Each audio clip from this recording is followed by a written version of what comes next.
Rika nesu kok malah tindakku kon piye? Sampeyan ora tresna karo Ndara Werkudara Ndara Janaka. Niki mung mboten Ndara Werkudara Ndara Janaka. Ning klebet Ndara Puntadewa kepikut mungsuh sinuwun iblis lanat kuku karepe dhewe. Hei, hei. Oh, aku wis mbaten kowe duwe gegayuhan ki mesti wis sertifikatku bablas meneh mesti. Bagong iki jaluki penemu kok malah muring-muring. Ora muring-muring. Ning kowe iki mumpung sinuwun Prabu Darma Kusuma Rawuh, sinuwun Kresna Rawuh, Ndara Baladewa Rawuh kabeh iki lho. Iki Nalendra.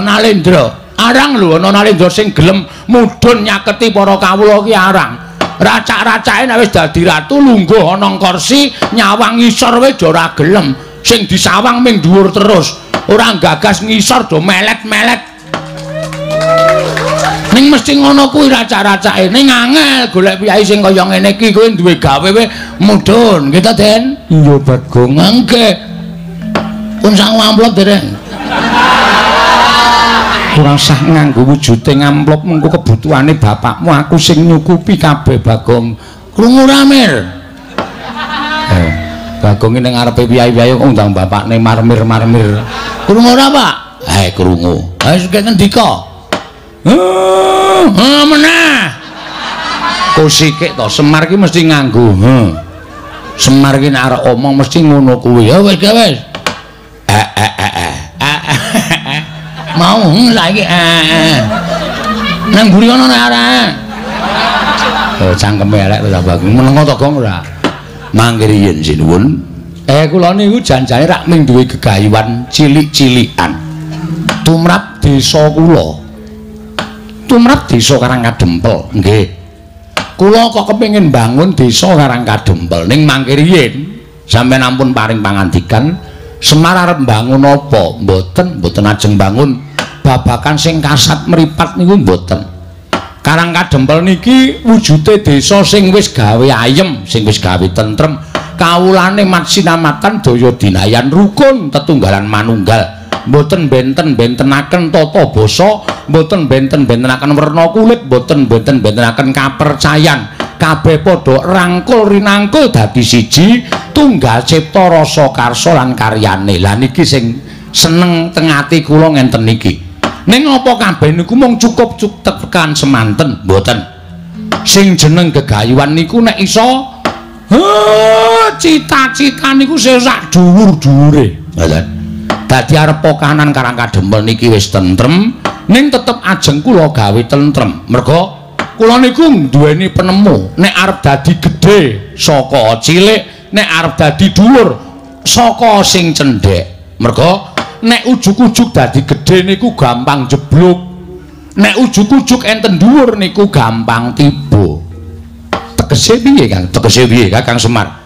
Nek arep gawe tentrem, arep gawe rukun niku ya diwiwiti saka sing cilik riyin. Utamane desa Karangkadempel nika kebawah keperintah negara Ngamarta. Desa Karangkadempel niki rukun kawulane padha mat sinamatan, ora ana rasa napa-napa, ora ana rasa gejegan, ora ana rasa memungsuhan. Tentreming Karangkadempel niku bakal tumular dhateng desa-desa sakiwa tengenipun. Mengke nek desa-desa wis komplit sami tentrem sedaya, tumuli mundhak dadi sak kecamatan niku dadi tentrem.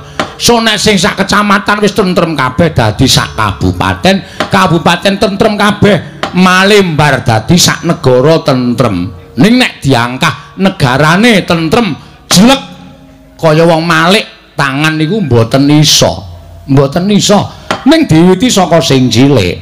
Mula lakon sing ngajeng kula lakoni niki niat kula nggih pancen kaya ngoten niku.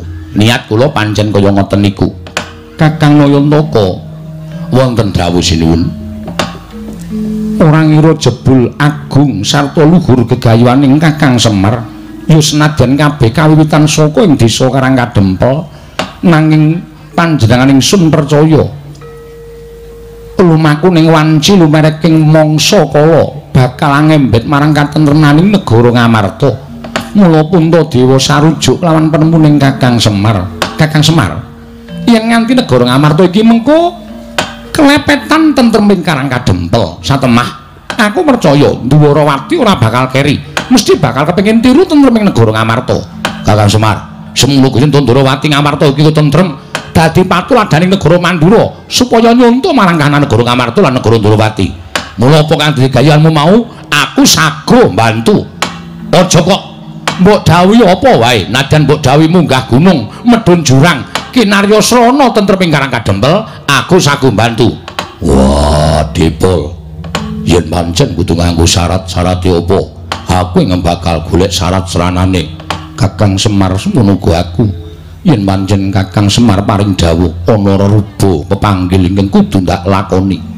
Nadyan Janaka mbok dawuhi manjing tumangan aku ora bakal wegah Kakang Semar. Watuk engko men.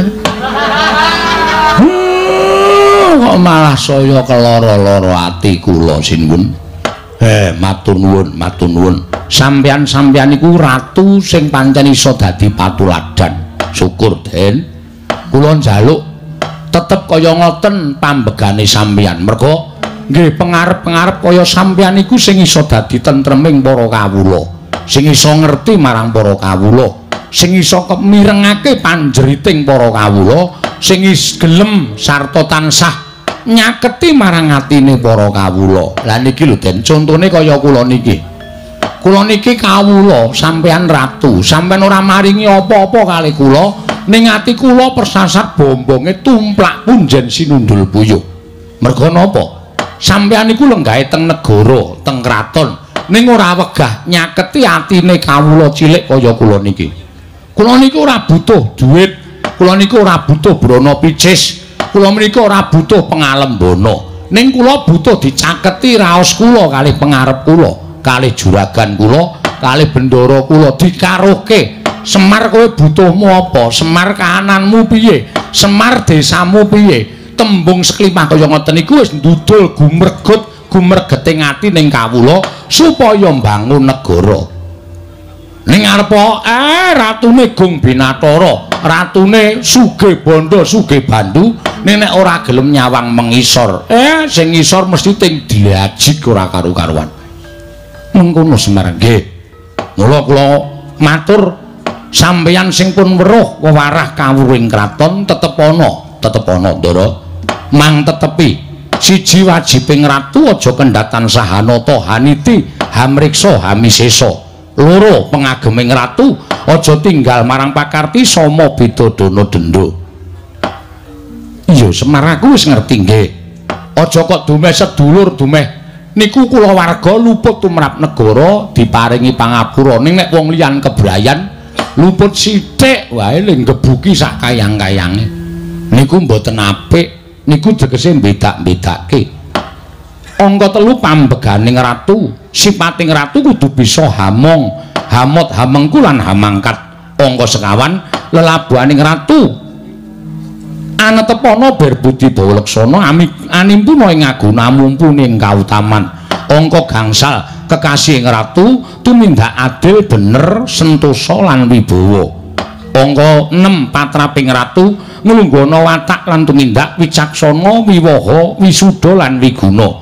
Angka 7 gegayuhaning ratu marsudi mrih hayu hayem lan hangayani. Ingkang angka 8 junjunganing ratu murih jejeg adeging praja katentremaning kawula sambumritran liyan praja lan kerukunaning kabebrayan agung. Angka 9 pungkasan niku bandaning ratu. Nalindra kudu darbe kasekten, kesabaran, kawaskitan, kawicaksanan, kapinteran utawi kawasisan.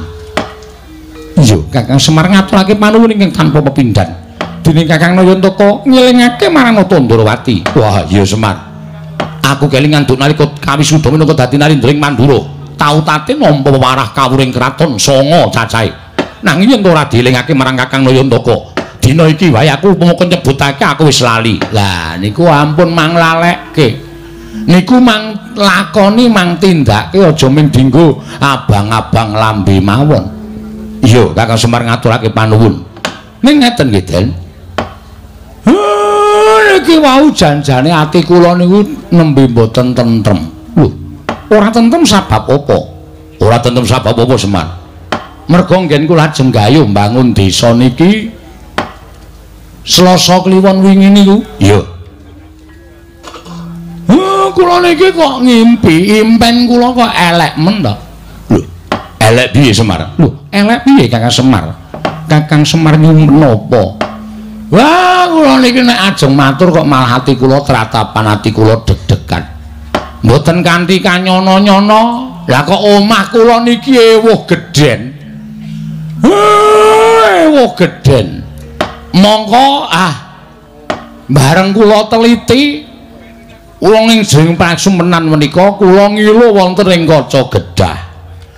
Anak-anak kula niku sami lungguh enten kursi sing apik. Lah kok dadi Semar nyandang cara manten lanang ning mantene wedok ora enek niku napa memper. Impen kaya ngoten apa mboten ngedeg-deg ati kula Ndara. An menika Nalindra saking pundi sinten jejulukipun sinuwun? Oh, jagat Dewa Batur jagat Pangestu. Gusti. Sadurunge aku tak takon karo kowe. Apa pancen kepara nyata kowe ingkang jeneng Semar Badranaya? Mboten wonten kalih. Kula niki Semar Badranaya. Nggih kula niki sing nami Semar. Wah, dalah. Wah, ora nyono babar pisan. Negaraku padha kedanan karo sing jeneng Semar. Mongko saka petunganku Semar kuwi wujude satriya utawa Nalindra gagah pideksa. Lah kok jebul bareng aku tekan Karangkadempel. Wah, ora ngira babar pisan namung drajating wong loro saudon telu saurupan. Kowe mung drajating kawula cilik Semar. Ha nggih. Panci kula niku mboten duwe derajat, duwe pangkat. Kula niki mung ngesuhi para kawula sak desa Karangkadempel. Sampeyan sinten sinuwun? Nalindra mburi saka negara ing Bata Sarimbak. Bata Sarimbak ya. Negaraku Bata Sarimbak. Wondene aku kuwi ala-ala Nalindra. Aku sinembah dening para kawula sak Bata Sarimbak. Yen takon kalawan aku Prabu Jaya Lengkara. Prabu Jaya Lengkara ya. Ngaturaken kasugengan rawuhipun. Ya, slamet tekaku ning Sambikala. Ora Gusti. Ing atase kowe kuwi wujuding batur. Lah kok ndak sawang ana ing pendopo kene sing padha lenggah priagung-priagung. Iki sapa iki? Nuwun sewu menika juragan-juragan kula. Niki bendara kula. Ingkang lenggah wonten ing wingking kula menika sinuwun Prabu Darmakusuma. Nalindra ing Ngamarta. Sinuwun Prabu Darmakusuma kasinggihan mekaten sinuwun. Wah, dalah. Wah. Ora ngira yen to ketemu karo sinuwun Nalindra ing Ngamarta Prabu Darmakusuma. Kondhang kalukeng rat nganti tekan jagat negaraku Bata Sarimbak kabeh padha kedanan karo luhuring budi Prabu Darmakusuma. Nggih matur nuwun. Lah sing malang krek ning burine ya to. Menika sinuwun Mandura. Sinuwun Mandura kuwi sapa? Prabu Baladewa. Wah lah dalah ing atase kowe iki mung batur kok dayohe ratu-ratu. Prabu Baladewa. Inggih. Wah, ya aku tau krungu asmaning Prabu Baladewa. Lah ingkang ning buriku iki ngendikane receh. Ngendikane kok kepenak banget dimidhangetake. Niku sinuwun Prabu Sri Bathara Kresna. Lho. Sinuwun Prabu Sri Bathara Kresna. Nggih sinuwun. Wah, yen ngono Nalindra Titis Wisnu. Kasinggihan mekaten. Wah, dalah sinuwun. Kula ngaturaken sembah pangabekti kula kunjuk. Mboten nginter menawi kula pinanggih kaliyan Nalindra Titis Sang Hyang Bathara Wisnu. Nggih, Kisanak. Kula tampi dawuh sami-sami dipun prayogaken anggitipun lenggah. Nggih, matur sembah nuwun. Semar, sing dhuwur iki mau sapa? Niku ndara kula Ndara Werkudara. Raden Werkudara. Nggih. Wah, edan. Wah, lah kok piyayi-piyayi kondhang kabeh sing padha lenggah ning Karangkadempel. Edan. Takon aku ra ya, Pak. Eras. Ambuh. Lah sing eneng burimu mripate kaya ndok ceplokan iki lho. Piye Bagong? Nalindra ngalengka no, Pak.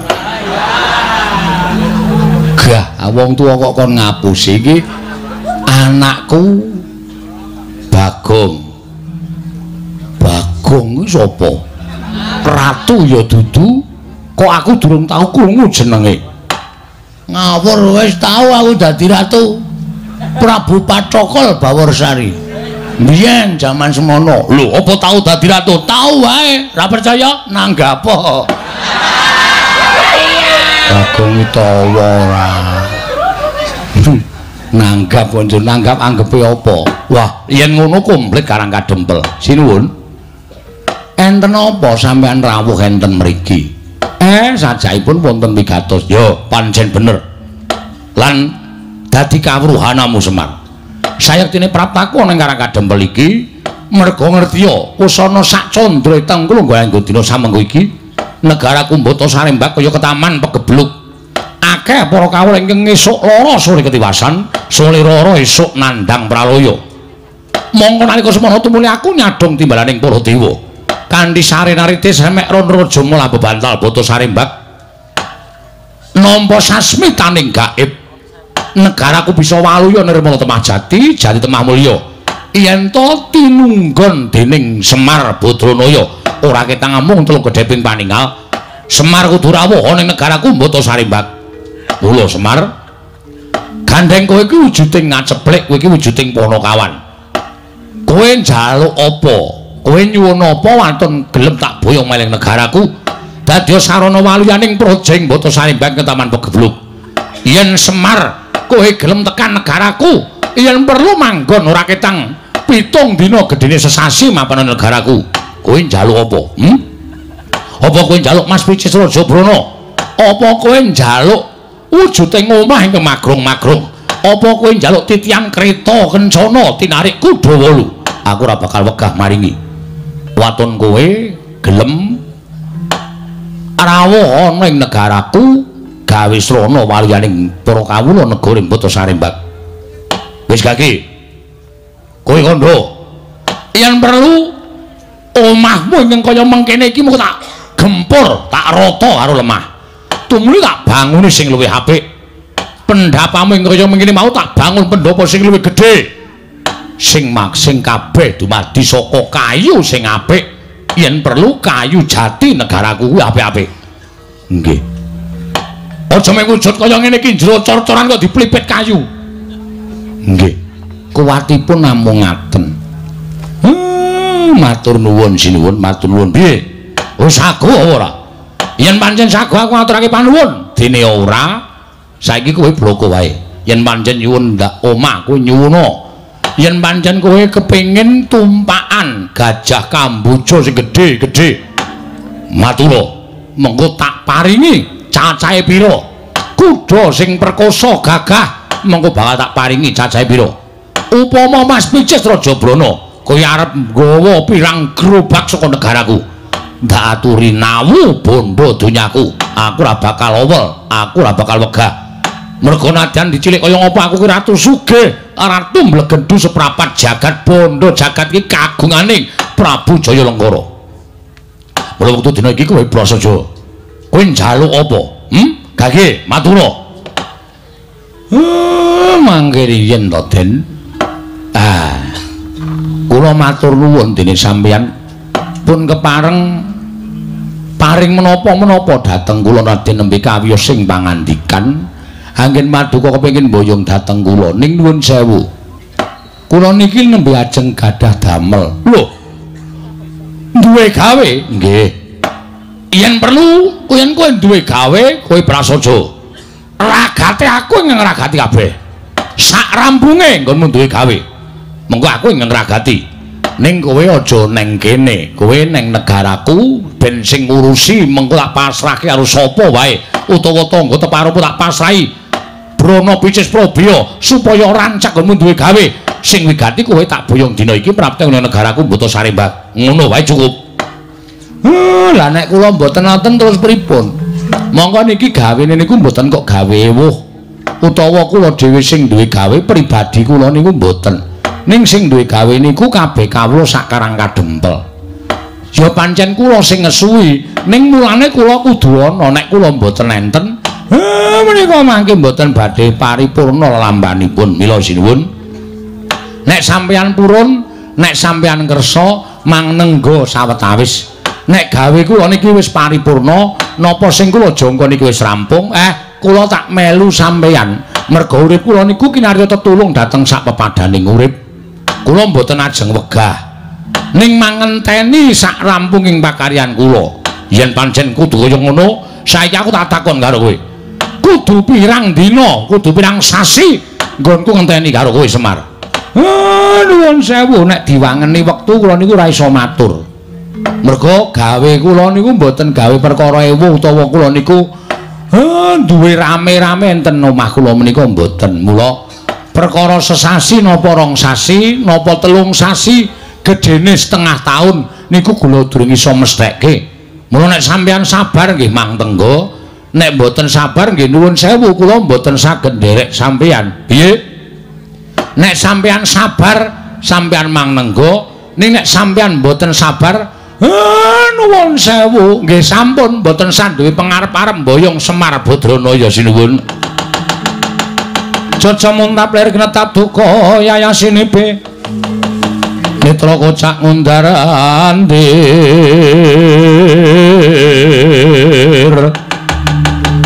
idupnya mangolon coko wadanani rombaranang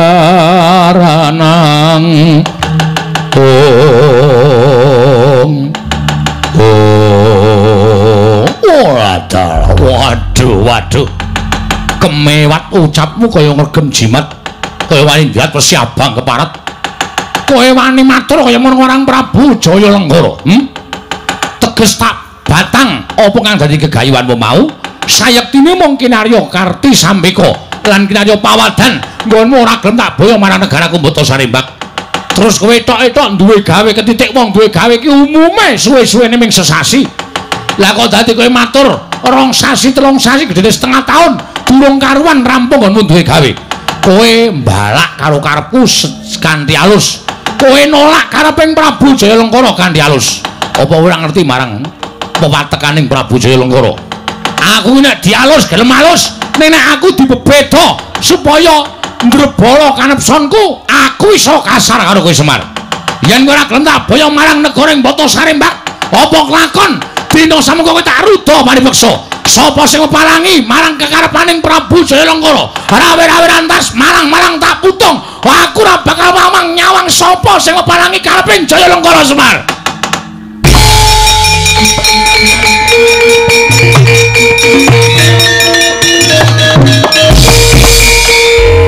Bagong kowe arep ngopo? Tenang, Pak, tenang. Nek ora aku sing wangsulan ora ana sing ngewangi karo kowe, Pak. Sinuwun Ndarawati ya mendel, Ndarawerku Dara ki jarene seneng perang ya ming meneng wae. Ndara Janaka ki lelananging jagat lancuring bawana kok ana Semar Ardi peksa ngene kok ya ming klecam-klecem. Yen ora aku sing wangsulan ora rampung-rampung. Bagong aja gawe geger. Iki aku lagi arep gayuh katentreman aja gawe geger, aja gawe rame tole. Mundura. Tak wangsulane ratu iki kowe mundura. Mundur piye? Mundur piye aku tak takon.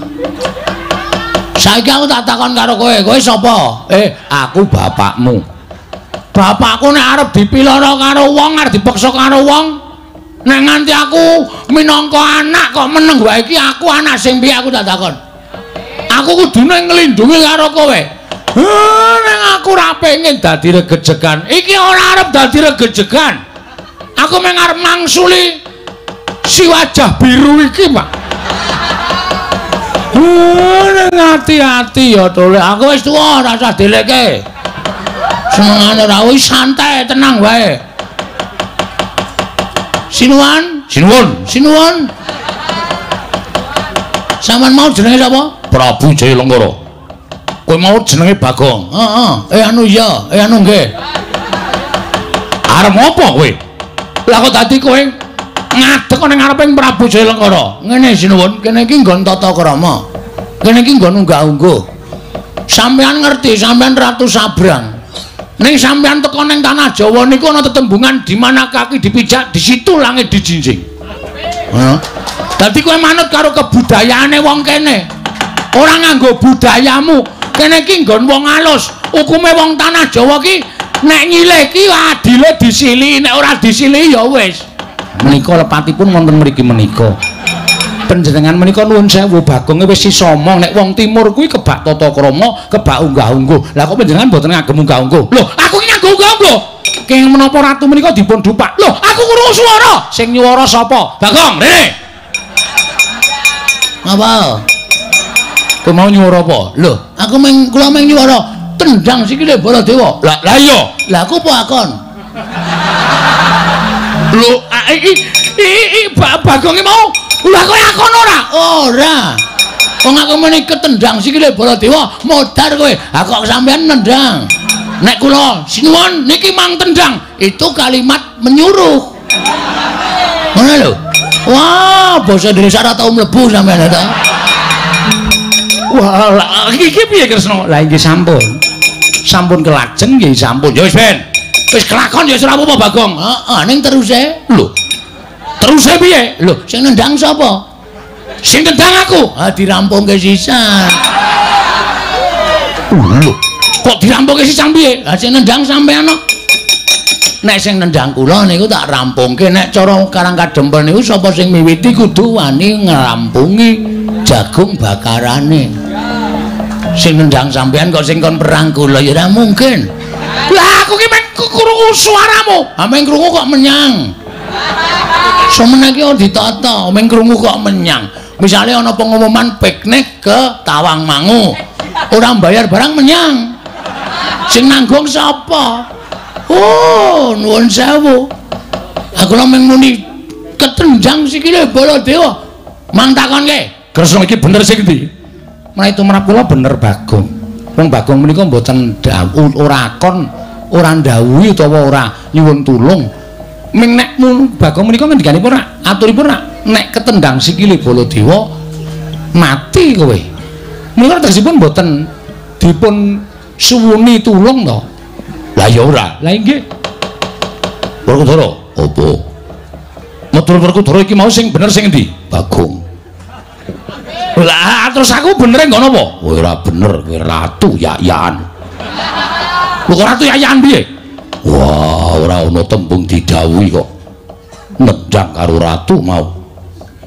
Mula bener Bagong kudu dirampungi sisan. Wah, Yai Prabu Darmakusuma. Kula wonten dawuh. Panjenengan menika ratu ingkang adil, mboten nate goro. Kula nyuwun, perkawis menika ingkang leres ing pundi? Bagong. Edan iki. Sababipun menapa Bagong? Bagong tembungipun mboten dawuh utawi mboten nyuwun tulung. Panci leres mekaten menawi dipun telusur tembungipun Bagong menika mboten nyuwun tulung dhateng Paduka Kanjeng Koko Prabu. Namung Bagong menika mbok menawa rak yo ngono to Bagong. Krungu ra. Ame ngono kok sampean kok mempeng. Wah, setan iki. Wah, lah iya aku ora ngopo-ngopo malah entuk gawean. Wong golek gaweane do kangelan kok. Napa sing kula impekke jebul numusi. Ketitik kula gragapan saking anggen kula tilem nyarengi kula ing jago ingkang sepisan. Tandha impen kula menika puspa tajem utawa kadoro dasih wonten maknanipun buktinipun wonten alindra ingkang badhe mboyong kula wonten negaring Bata Sarembag. Sinuwun sampeyan paningal sewu kula ya iso namatke nganggo permana jati niki dudu ratu baen-baen sisip sembire kurang-kurang bejane nek sembrono nggone mapakke kridane ratu niki Karangkadempel iso dadi bumi angus tenan. Werkudara, nggih. Arjuna kula wonten maring adhawuh. Aja dikangelan kadangmu Mandura tututana Yayi. Yen perlu putra-putramu kabeh ingkang nderek ana ing Karangkadempel ketapno. Aja nganti ngendikaning Kakang Semar iki mengko dadi kasunyatan. Yo, ngesta gedhawuh. Dipol aku njaluk pamit. Ngatos-atos. Bunda Dewa aku njaluk pamit. Iya, Dimas kadangipun Kakang Surtiti ati-ati. Semar, Nalindra Jayalengkara kuwi dudu Nalindra ingkang baen-baen. Nggih, mila kula suwun sampeyan kudu sing prayitna ngati-ati. Iya, Kakang Nayantaka. Nala Gareng Petruk tatanan para kawula ya upama dadi peperangan aja nganti kawula kesempyok ing aradan padha dohna saka peperangan kang bakal dumadi. Nggih ngestaken dawuh Pak. Nggih pangestaken dawuh. Bagong aja ora tanggung jawab nderekno ndaramu ingkang tumandang. Siap. Ngestaken dawuh Pak. Kados sampun paripurna pepanggihan kawula padukan sepatutipun bibaraken anak kula monggo Gus kula kanthi manjing salebeting griya. Nggih sak wontenipun kanastren anggenipun nyawisaken dipun rahabi. Waduh, aku melu Pak. Kowe metu njaba dhisik. Oke. Nyun tambahing pangestu Pak. Ya sing ati-ati. Kaya wis ora ana dawuh maneh Nala Gareng Petruk. Kawula dibubarake bali marang papane dhewe-dhewe. Nggih pangestaken dawuh. Nggih pangestaken dawuh. Purna gatine maranggilan. Nalika semanten kula Semar mus mbubaraken sanggen para kawula sak Karang Kadempel. Sigra manjing wonten ing Bale Wisma katingal kaya wujuding Jawata ing tedhak saking dampar katinon saking Mandra kaya jejengkaran tindak nyokli Semar Badranaya. Nah sawetawis dhateng abdi pun Jaya Lengkara. Lire kepiye nggih? Jaba nyatanipun nadyan wujudipun Semar menika namung gedibal, namung Panakawan. Ewadene angel dipun jangka supados piyambakipun saged kula boyong wonten ing Dandang Manguri. Nadyan kula sampun kanthi sarana apus krama kananipun Semar. Bilih negari kula ketemantok geblug sagedipun waluya nirma temajati menawi tenenggan dening Semar Badranaya. Parandene Jabar gagar wigaran rantuk karya. Malah kathah sangganing para priyagung ing sami ambetengi dhateng Semar Badranaya. Jaya Lengkara wonten timbalan. Yen to pancen kowe adreng ngene bakal dadi siswaning Pandya Betari Durga. Dina samengko aja nyawang marang pepalang. Yen kowe iso mboyong Semar, esuk kowe iso mboyong sore kowe tak angkat dadi siswaning Betari Durga. Yen sore kowe iso ngetrake Semar, esuk bakal tak wisuda Sri Nugra minangka dadi siswaning Pandya Betari Durga. Matur sembah nuwun. Para gagah aturna kuwandaning Semar Badranaya nyuwun pamit menawi wadyabala saking Bata Sarembak mboten kedugi mboyong dhateng pun Semar Pandya Betari. Kula piyambak ingkang badhe ngrata Karang Kadempel. Tobat bagus temen bagus. Ana satriya dedeke ora spirwa. Ngadeg ana ngarep aku mripate mandeng tampul kedhep. Bringo sing kula regeni tumpangi kuping kiwa tengen sapa Den? Luwih dhisik ngaku. Iki prajurit saka ngendi? Ditepungake wae. Prajurit saka Bata Sarembak abdining Prabu Jaya Lengkara. Aku tumenggung Prawara Kendra, tumenggung Prawara Kendra. Dasar kepranyata kowe sapa? Senopati Dwarawati. Raden Setyaki. Raden Setyaki. Wresniwira. Wresniwira Tambak Yudha. Yuyudana Bima Kunring. Wah jenenge akeh keparat. Sing mburi sapa? Takon karo aku. Iya. Anake Semar sing ragil. Anake Semar sing ragil. Bagong. Widodo. Joko Suwito. Tusio. Katmo apa Katmo? Kuwi jenenge sapa, Gong? Jenenge rombong aku. Ya to nggus kabeh iki ora. Sing dhuwur sapa? Petruk Kantong Bolong, anak Semar nomor 2. Petruk Kantong Bolong, Jeglong Jogro, Ronggo Jiwat. Dusminto. Minto dus. Pangan saiki. Mengko selak mambu. Kuwi jenengmu kabeh. Ora aku mung ndelok sinden madang kuwi apa salah. Petro padune kepengin ten. Heeh. Niki balane Jaya Lengkara Den. Sikat habis. Yo. Sakuwatir duwe jago ya, Tru. Heeh. Ndara Sencaki nek wis mripate abang bringose tumpange kuping kiwa tengene ora mung njotosi prajurit kaya ngono kae Kulina. Padha aku. Waduh. Aku nek mripatku abang, bringosku tak kerok. Ora tumpangke kuping. Ora cukup gegeden cangkem. Dadi bringos karo cangkeme mbok cangkeme. Dawa cangkeme. Ayo bali yo sawadya balamu. Lho, bali piye? Jaya Lengkara kon minggat saka Karangkadempel. Gelem bali sawadya balaku lawan wis boyong Semar Badranaya. Kena boyong Semar Badranaya waten iso nglangkahi kuwandaning Setyaki Babarawa. Wani harau sing tawedene apa? Ora minggat sing arep aku tak tebrak dadamu kene marganing patimu. Maju jangkah kula tumenggung bali mung kariaran. Sapa iki? Wah. Nek nomripatmu gadekno gobokmu. Satring Jodipati Raden Werkudara. Lah, edian ketemu bantongane bapamu. Ayo tanding ngono. Raden Werkudara. Dra. Dra Werkudara rene lho. Apa? Nang masu-masu gedhe cengelmu modar. Niki tenan po. Aku iki. Ngapusi Bagong iki. Wong lagi berperan apik-apik kok. Lho, suarane kok malik wae ora digedhekke mau. Sopo kowe? Petro. Jarene Werkudara. Petro kantong bolong abdine Ndara Pandhawa. Walah dalaming batur kok mapake kridane Temenggung. Kowe sing dadi nyatane, Mas. Giri Rusi jalma tan kena kirira. Ayo, sampean apa aku sing tekaning pati? Pecah siramu, ilang dompetmu. Lho. Perang kok nganggo nyolong barang. Oh, ngono. Mergo engko lek teng-tenge ketok kaya wong ora sedih. Ha iya.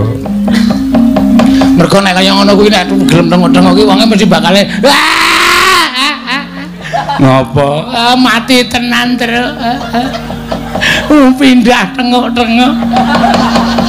Nek cara nggonku iki ora mung tengok-tengok. Lah piye? Mati iki ya omong-omongan. Njaluk wedang utawa udut-udutan kuwi malah wis ikhlas karo nyawane. Wis ta ora mayit njaluk udut ta. Mbok sing nalar, Truk. Isih urip menungsane. Gapake Gong cokot karo butae. Buta sapa? Buta saka balane Prabu Jaya Lengkara. Heeh. Lah terus ambo kae nek ngicipi ana maju ana. Wah, cokot nggon gulu lara tenan, Truk. Monggo butane sajae siunge ora landhep. Lah piye? Lah nyokot nganti aku ki mawar guyu ning wedi. Dadi keri-keri piye ngene. Heeh ta. Cokot kok mung digiyal-giyal. Ora dikres ngono ning cangkeme iki dilono ndene iki dadi. Kaya dimiringke ndene mring. Keri ning gulu. Tenan aku ora nggara. Jajale le coba.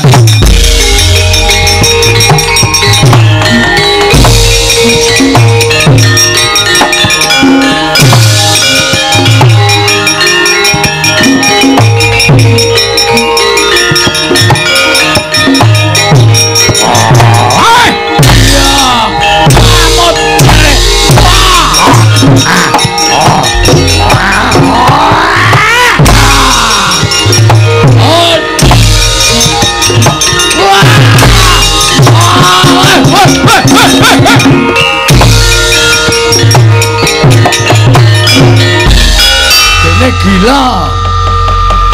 Tok apake Gong, tamut ndase. Mangkel aku, mbok cangkem kowe. Kok sapa-sapa arep dicokot, sapa-sapa arep dicokot durung mateng barang dicokot. Ning goreng ki kangelane. Ha ta Truk keri ta Truk. Nang guru lama iki dik-dik. Ha iya aku ya arep guyu ki ya piye ngono. Gregeten tak emplok ndase. Kae galo terus kabeh rambute. Kok nganti tengah rambutan terus po. Heeh. Ayo aku nek ngemplok jero. Ayo. Ayo, amos rawara geden-gedenan cangkem legane aku.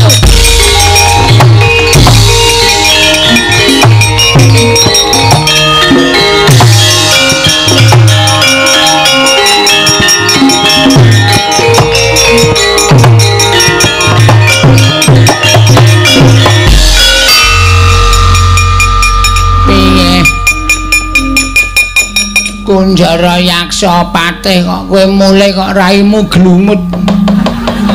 Wah, mungsuh Panakawan niku cilaka, Mbah. Cilaka piye?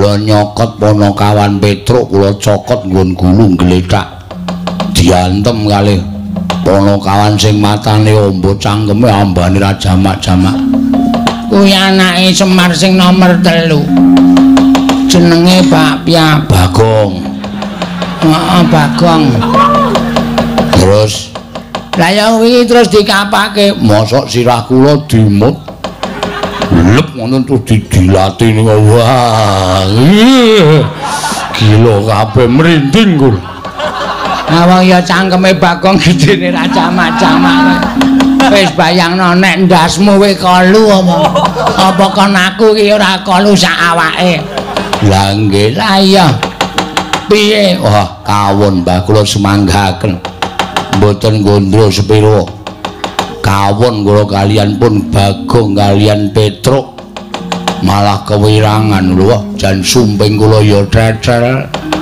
sandangan kula murat marit nggon sirah niki waune kenceng dadi lobok kaya kena idune Bagong kok lah nggih meneng aja do melu-melu nek ora aku sing maju ora rampung-rampung perkarane ayo iki Begawan Liceng suwi wani medhokke karo aku diamu dadi kandha parat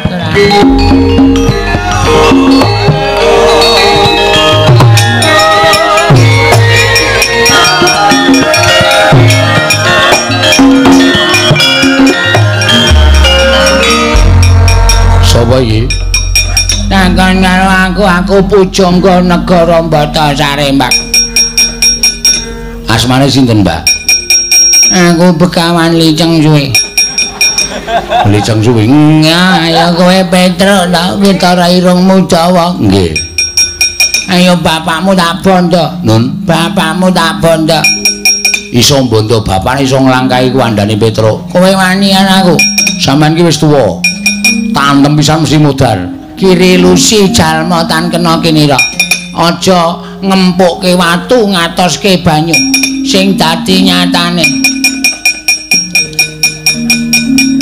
maratuamu lho utuh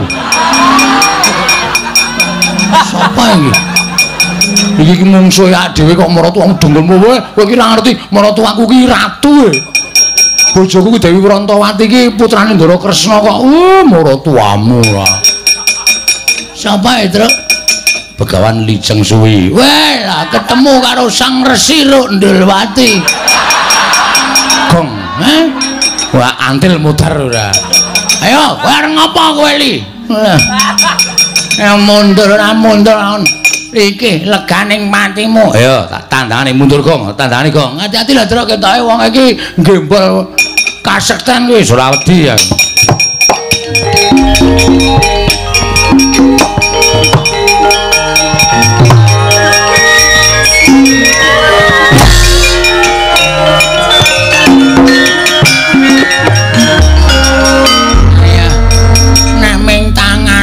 urung apa-apa tiba ning awakku arep kulitku wis nggawa bel lho kulit kok nggawa bel ting klindring ora bakal aku kalah karo kowe ayo ketokno budimu legane ati ora apa-apa ora apa-apa ora apa-apa wong tuwek ngono kok atose ra jamak-jamak kowe iki menungso apa kowe iki sirahe kedadian saka ora apa-apa nek kowe nyepelekke prajurit saka Batasarembak kono sepelekno nek aku aja pisan-pisan nyepelekke reng apa Petruk iming musuh wong tuwek kaya ngene kok iki sapa iki kakane Petruk jenengmu sapa Nala Gareng kowe awakmu ringkih sikilmu becik tanganmu cekot mripatmu kira arwani karo aku kakangmu sing gagah adimu sing gagah ora menang karo aku kok ming kaya kowe iki anggepmu iki iso ngalahke aku apa piye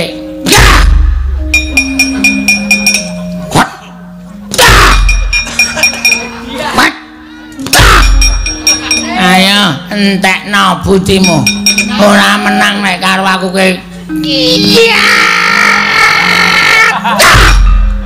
ora apa-apa ayo luweh mudar dhewe. Halo. Iki Rondul Wati mau. Ayo, Petro aja tak sepelekke, Gareng kalah. Oke, ning Bagong ora jare Rondul Wati. Aku Bagong. Ayo. Nek sirahe, anta ngapake? Ata idoni. Wis. Ngantem kok didoni. Kene. Mangsa kaya ngewak-ngewakke tenan yo. Bos. Ora apa-apa. Ora menang kowe nek karo aku. Tanganmu tiba ning sirahku kaya dipijeti prawan Sunti. Ora menang karo aku, ora menang.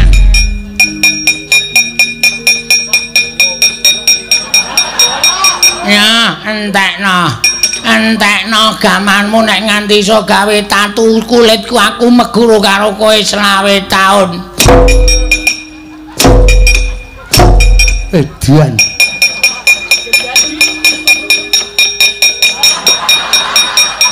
Ayo, tiban Kiai Senso. Asmu tibana. Ora apa-apa. Ora apa-apa. Oh, ala kentekan gaman aku.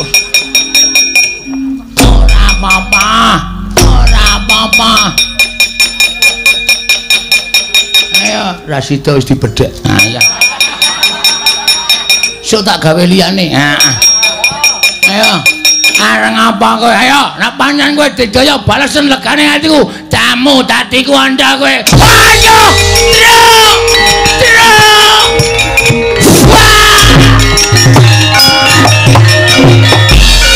Bang Maria, lapangan Pancasila, Semarang Kumandangan, Tata Bangunan. Gong. Kowe iki ngopo kowe? Wah, tenturan kendani kaya sama iki jane Banyu Manik Semarang Serondol Wetan sampe turute jenenge ngambar apa. Gong. Matamu kok malik, matamu lho. Diweke matane kok krasa. Waduh, Tru, mati aku duh. Kena ngopo? Pendritane rusuh. Kaya ning Minang. Barang mulak damu dadi kondo bul ngono tiba ning rai alah ya ampun Tru kaya ilang ingatanku ya ampun tenan arep jajal lho tak jajale kaya ngopo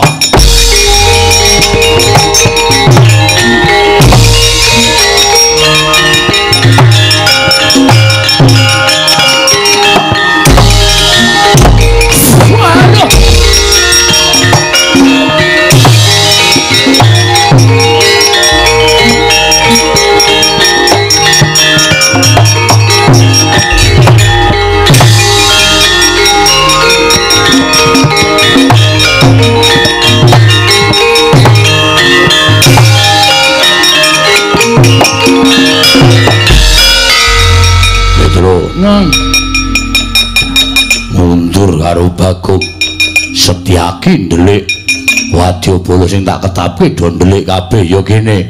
Ketiwasan to. Mbang ngapunten iki janjane geger ora karo-karuan. Geger kena apa? Nalika semanten kula maju saora-orane ya kula niku wong Karang Kadempel ya mbelani kalih bumi utagete kula. Iya.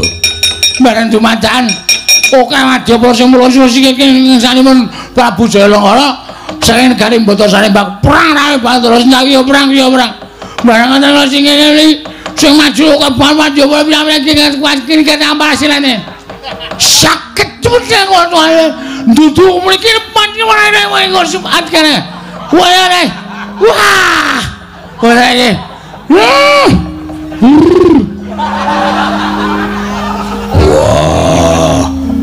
Mesti ngene iki. Anggere matur karo ngicek. Pedro. Piye? Ayo. Durung bayar ora lidane. Wong mangko. Wah. Pripun? Omong apa kowe? Lho, wis jelas to. Prajurit sing maju niku Dedaya. Sapa prajurite? Wong tuwa. Wong tuwa piye? Wong tuwa maju kaya pendhita tuwa bareng kontriku. Niki dipuk kula nggih dipuk. Rumane ngono wis. Wah, ora karo-karoan kananjen. Ora iso ngono. Jile ya kena ning balekke seminggu. Nah seminggu ora dibalekke ya bareng-bareng karo anake ngono niku kowe iki jer pas iki ngopo ya. Ya kene wani nek mboten ngoten niku pripun nek ora ngoten niku. Ha kita? Ora. Wah, demit. Omong karo turu bola-bali. Bagong, "Nang, matura, siap."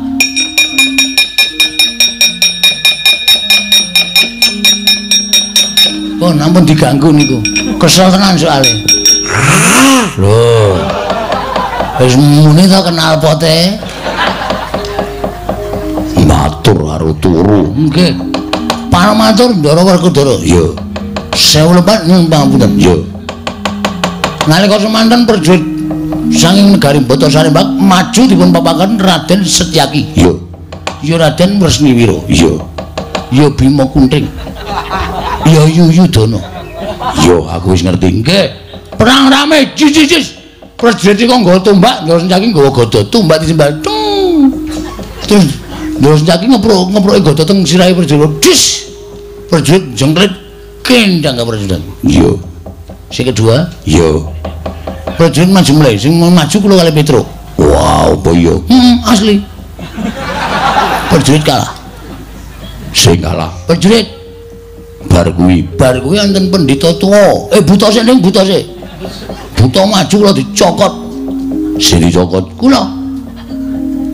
Mati mboten cah digdaya. Mengkeri teng guru. Terus buta kula mondhase. Ampun gumujeng. Kowe ngemut ndase buta. Nggih. Buta girap-girap mundur. Nah, sing terakhir maju pendhita tuwa. Wes ora karo-karuan pendhitane ketoke ringki cilik niku lho, Den. Nek gelem macus ngoten teng awane panas kabeh. Awake sapa? Awak kula awake Petruk.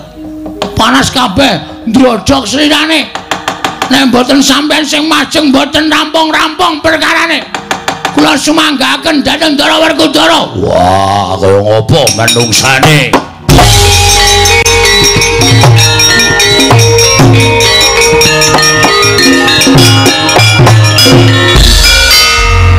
Wedhus. Nganti mlayu kok nyampar sirah.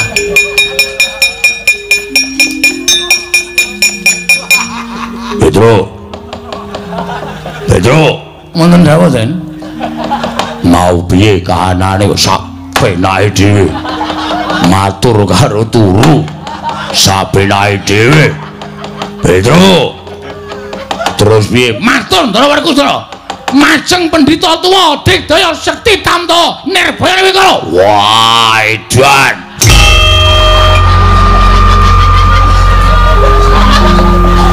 Nunggu gawa plinteng tak plinteng diase. Bulduwer to. Penyakit to. Kok gajul aku. Iya. Sapa nandur ngunduh le pokoke.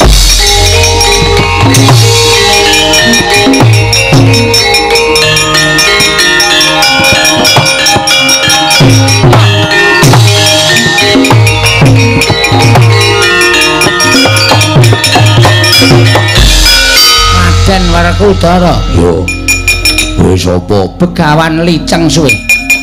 Ayo, kowe gelem mundur apa ora? Ora masrahke Semar kelakon mati dening aku. Wah, pendhita edan.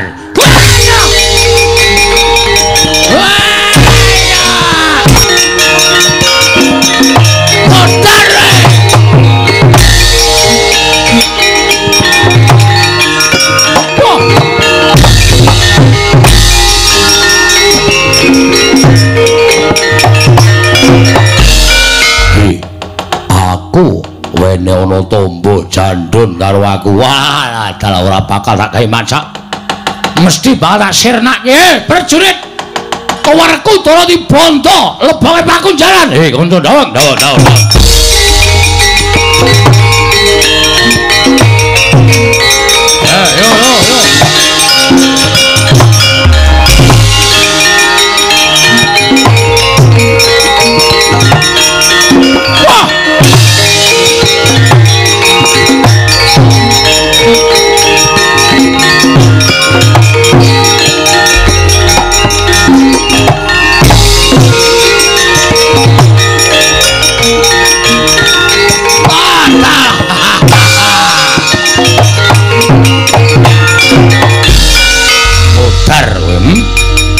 Nadyan kowe dadi langing jagat lan juring bawana. Kowe dadi unusaning titah parandene kowe ora kuat nadai Kyai Candra Wirayat. Kowe nglumpruk ora beda karo Kakang wae. Prajurit leboke pakujaran.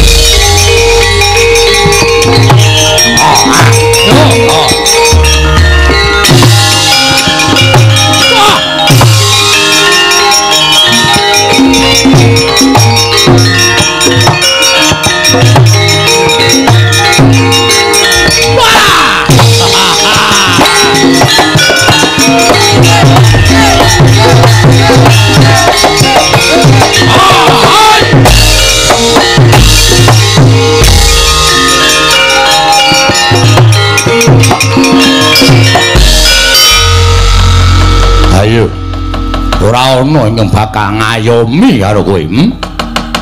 Ora ana ingkang bakal ngayomi marang kowe Sinuwun Prabu Puntadewa. Adimu Werkudara wis tak pikut, Janaka wis tak pikut. Bebasan pepes bayu kang tapis kaya ora duwe kekuatan. Kasantosan wis nglumpruk tanpa daya. Arep bangga piye Puntadewa?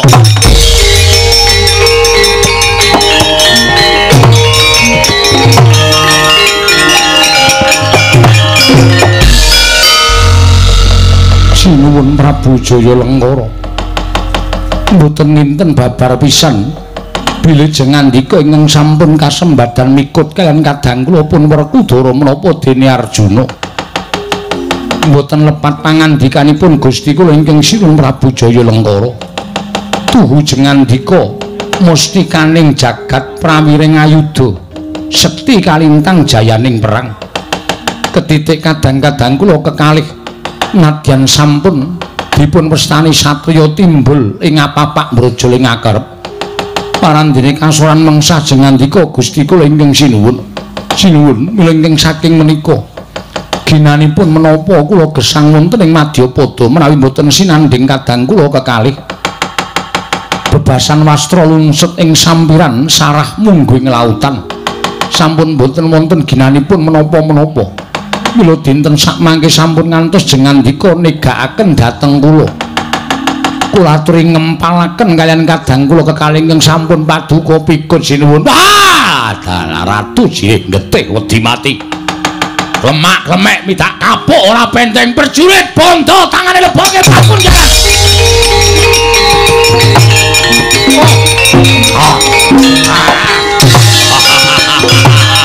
Ayo, amuk.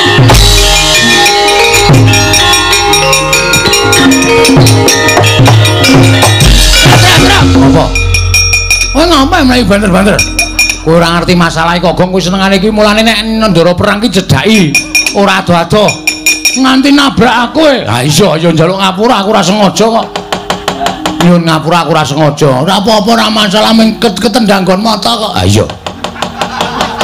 Sone dipenerke mata loro sisan men picak. Ya ora ngono ora sengaja nyun ngapura. Ndara Werkudara, Ndara Janaka, Ndara Puntadewa kepikut musuh gong. Tenane, aku ora goro. Weh, la etan. Sinuwun Prabu Baladewa. Paramatur ngesanipun Sinuwun Prabu Baladewa. Ki nek kowe ngomong ki mosale ngono. Kok iki dene dong apa? Syukur kowe sengeni ora. Kowe sik marai pertama sapa? Sing malsu suarane Ndara Werkudara sapa? Aku. Terus sing dupak aku? Aku ndupakku iki mau dalam rangka balas dendam. Dadi kowe ora usah nesu. Aku kowe yo males. Lara e. Kowe mau nak nggon cengel, aku nggon mata e. Mata karo cengeli padha wae. Lho, padha-padha lim bales. Saya ana tetembungan pembalasan itu lebih kejam dari perbuatan. Ya wis, piye? Ya ora masalah.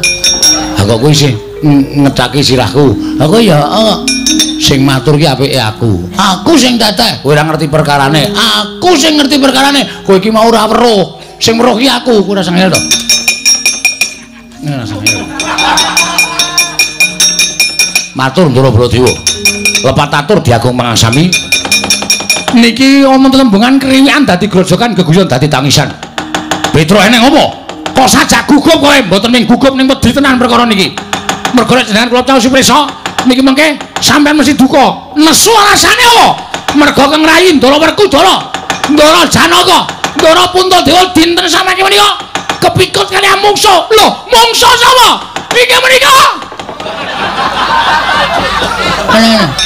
Engko ming saya seru saya ora dong. Mundur.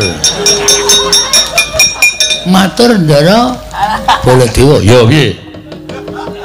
Niki mau Ndara Werkudara kalih Ndara Janaka perang musuh Londo. Prabu Jayalengkara. Jebulane Prabu Jayalengkara niku mbeta inggih menika panah utawa apa ya? Jem. Kowe nek mblusuk aku ajar lho, Tru. Jemparing temama wonten angganipun Ndara Werkudara jleb. Ndara Werkudara dawah. Lho, Werkudara tiba dawah. Kanane piye saiki? Teng rumah sakit. Oh, kae ratune ya wong mancing kok senengane. Lho, aku takon kanane Werkudara kena panah ki piye? Kono rumah sakit jengkle atos. Mundur, aku sing matur. Ndara Werkudara plak Kapidara mboten enget. Terus digotong kali prajurit Mbata Sarembak lebokke Pakunjaran. Werkudara lebokke Pakunjaran. Nggih. Lah terus Ndara Janaka maju. Bareng Ndara Janaka maju, sing ngebeki kula sing kiper Bagong. Sembrono meneh. Mundur, ora rampung. Domong ora taces. Ndara Janaka maju ketiban panah dies teng lokasi area depan gawang mungsuh. Terjadi penalti. Penalti ya apa?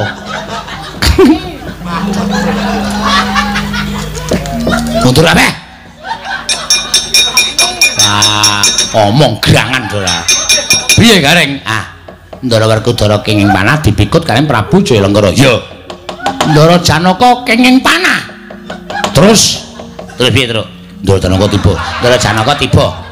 Terus dipikut Prabu Jayalengkara. Dilebokke guwa. Pakunjaran apa guwa? Pakunjaran. Inggih menika pakunjaranipun Prabu Jayalengkara. Mekaten cekat atur kula Diagung Pangasama. Nek wonten lepat Diagung Pangasami mugi keparengan Ndara Baladewa ngawuningani perkawis menika. Cekat atur kula. Wassalamualaikum warahmatullahi wabarakatuh. Terus iki aku kon piye? Terus sampean mang kondur mendhet sepatu lari-lari.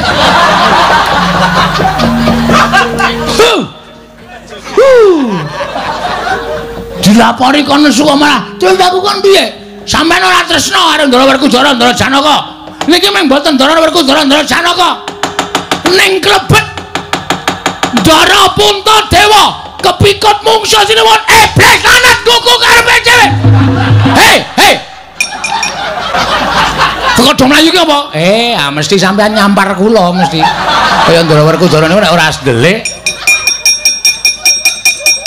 mesti bet-bet ngono ya, Tru ya. Kaya ora apal wateke Ndara-ndara wae nek arep ngelabrak karo Panakawan ki rak kanthi alasan kaya ngono. Panusmane jajalan cekrutane bawane iblis lanat.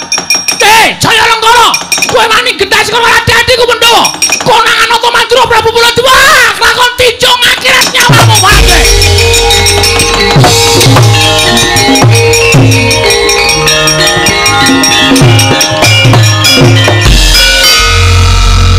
Serem nek Nusyaga. Tapi kan mati dhewe aku duang kok. Ha ngono kae lho karepku wong suwi ngono kae lho. Wong suwi dhewe-dhewe ya, Tru. Ora padha Ndara Baladewa nesu ngono kae. Beda karo aku. Aku nek nesu meneng wae. Terus nyiduk sego sak kae. Sanane lawe tak emplok kabeh. Kuwi aku nek nesu ngono kuwi. Nesu kok njur mangan. Mbangane ora mendho atine. Lah ulung mangan sing wareke malah terus mlegeses le turu nesune lali. Ha iya.